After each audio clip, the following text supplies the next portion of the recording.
Hey, you guys. I just wanted to have a conversation with you today, and it's all about the three huge mistakes almost everybody makes when jumping back into exercise. So, I don't know about you, but if you're anything like me, my workout schedule has not been great the last month. And honestly, my stickers on my calendar are like four, maybe, and I don't know if I'm stretching on that. But so, just like all of you, you've been out of it for a while, whether you got injured or the schedule happened or you had company in town or holidays or anything like that. You've been out of a routine. And getting back into the routine, there's a couple of things that I want you to understand and mistakes not to make that I make myself. So you won't get injured moving forward. And we want to get back into exercise and we want to make it a big habit, right? So what happened to me was gung-ho back into exercise, and I came in over to Project Move because I love working out there, and I was like, hey, I'm going to go do the kettlebells class. But it just so happened that it wasn't running. There was a CrossFit class instead, which I'm just not the greatest at some of the CrossFit classes. I know there's so many people out there that you love CrossFit and you think it's great, and I do like it. So I did it. It was fine. Coach Jordan is awesome. But I knew ahead of time that since I hadn't been doing anything, I really needed to scale it down a lot. And I did. I think, I don't know, my weight on the bar was like nothing compared to everybody else's, and wall balls and deadlifts and a bunch of different stuff. But I have to tell you, it's 2 days later and I'm so wicked sore. I can't even tell you. So despite the best intentions of scaling down and making my weight so I'm not going to die, I'm still wicked sore. I was going to do another class today, but I know better, and I should just kind of walk and do some yoga and some stretching to get rid of this really big soreness, because it's so sore that, it affects when I sit down on the toilet, when I sit down in a chair. It's one of those like grandma get-ups when I go back and forth. So doing too much too fast is one of the huge mistakes that everybody makes when getting back into exercise. Try to catch it. Try to scale your weights down. If you know you're going to be in a class setting where you don't have too much control about what's going on, if you do have control or you're doing your own workout, or if you have a buddy, or if you have a trainer, your trainer should know that you need to progress a little slowly back into things, okay?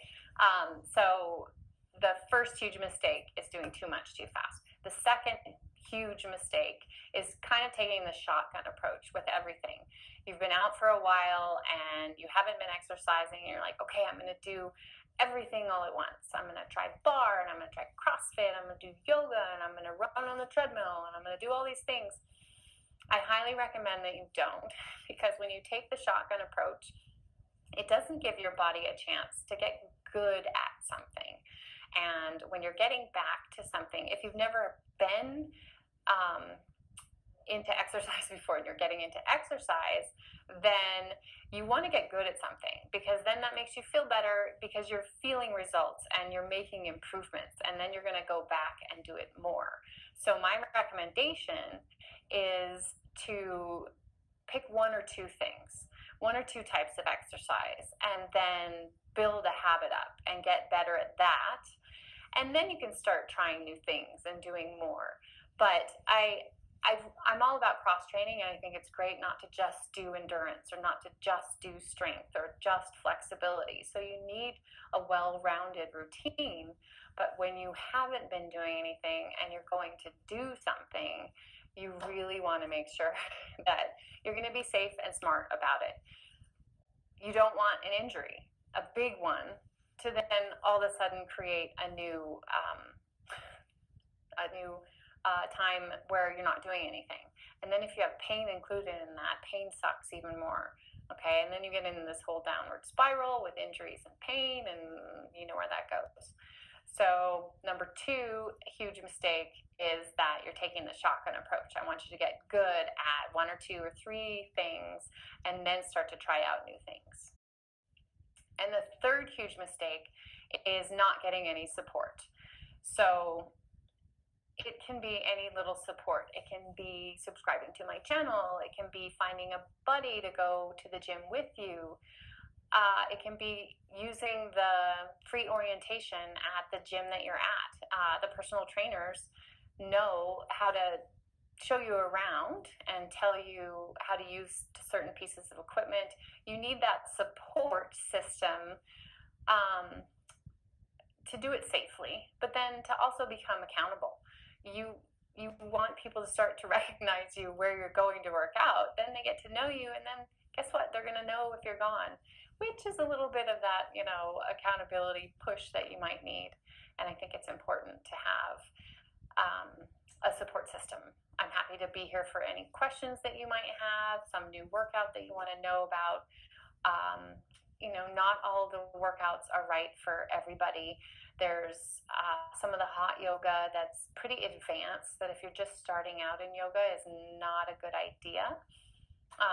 CrossFit, I really like the places that have the intro to CrossFit sessions that give you an introduction, that take it slow, or at least you have coaches that are going to tell you how to scale the workouts appropriately or according to any previous injury that you've just had.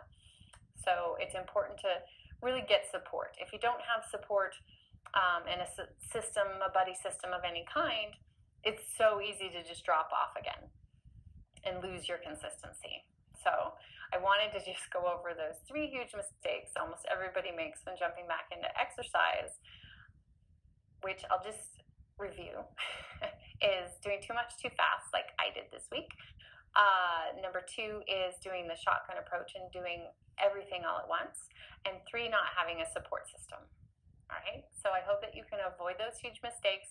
If you'd like this in written form, I will have a link and a PDF download if you'd like to have it and print it up somewhere and make sure that you avoid injury because of these big mistakes.